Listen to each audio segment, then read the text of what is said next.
For those of you who are relatively new to fish, I've got a 50-second, that's right, 50-second fish kind of experience for you here on video. I'm going to give you 50 seconds of the marketplace. Ready, set, are you ready back there, Pat? Go. Let's see that marketplace one more time.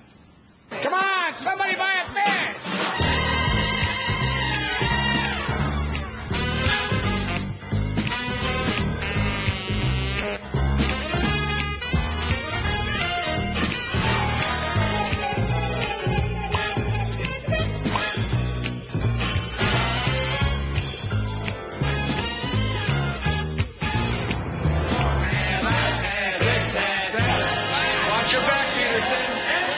I'm having a lot of fun, you know? Work, it's great. You'll never be shy again. Oh, yeah. Too much coffee!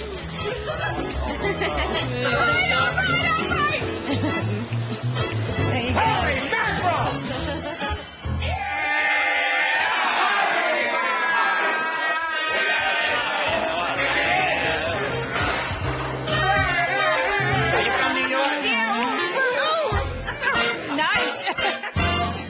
Lesson number 1, fish is not a program. Fish is not a program. If you treat it like a program, it doesn't work. If you roll it out, if it's a part of a strategy, it's not going to work. At least it's not going to work like other programs of the kind that we call. Fish has to start with an invitation. You can't implement play, and if you want fish in your place of work, you're going to have to ask for it. It doesn't work to tell people they have to do it. And so I get two kinds of emails. I get emails from people who have discovered fish for themselves and put it to practice in their life and they're ecstatic.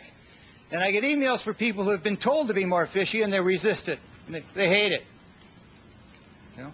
And that's the difference we're talking about. Fish has got to start with an invitation in order to avoid being another program. The second lesson learned was the fact that there are so many places and so many people where the first step was taken by somebody in the organization. Not taken at the top. You know, leadership is important, but the first step is often taken by a courageous person inside the organization. And when you take that first step, you never know if there's going to be a second step. You just don't know for sure. You have no way of knowing. The third thing that kind of comes as a lesson is that I don't think I understood how powerful this second legacy I've talked about is. We have two legacies we leave in life. We have a legacy we leave by what we do, and it's an important legacy. But we have a second legacy that we leave by who we're being while we're doing what we're doing.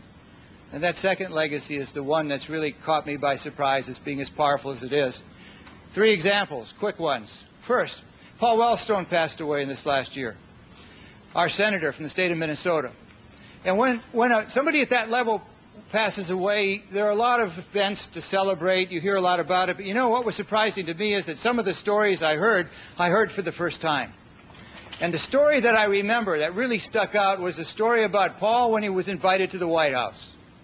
Of all the senators over the years that have been invited to the White House, the favorite of the kitchen staff was Paul Wellstone. And why?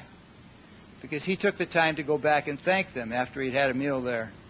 Just one of those little things he did to make people's day, a selfless act. And that was a part of his legacy. Then there was Mike Troy, the elementary school counselor in Eau Claire, Wisconsin. One of the first fish campers that we ever had. You know, he came into fish camp. He was so excited about how he was going to put the fish to work in an elementary school, how he was going to build the kids up, how he was going to connect with them in that way. And then Mike passed away jogging with his son, 50 years old. 3 weeks later, out of the blue, came an email from his wife. In that email, she said, you know, at the funeral, the kids all came, and they brought little cutout fish. And on each fish was a sentiment, a personal sentiment, a connection with Mike. And they left those little fish with the family. It's not just the work we do. It's also who we're being at work.